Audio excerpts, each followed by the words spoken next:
Pas ndarjes nga Gjensila Mirtezaj, Beskallaku duket se ka mbyllur përfundimisht një nga kapitujt më të rëndësishëm të jetës së tij personale.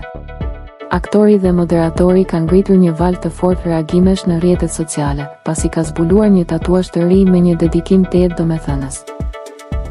Emri Jejona, i shoqëruar me frazën poetike "Trëndafil në kohë lufte" dhe një datë specifike e vitit 2025, ka ndezur menjëherë aludimet për një lidhje të re dashurie, të lindur pikërisht në një periudhë të vështirë emocionale për Besin.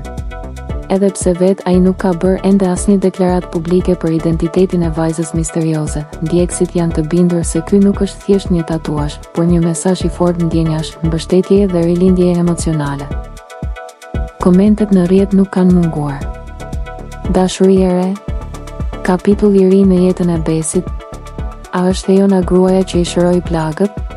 Për shumë fansa, ky dedikim shihet si shenja më e qartë se Beskallaku ka lënë pas të shkuarën dhe po ecën përpara, më i fortë se kurrë. Po ju, çfarë mendoni?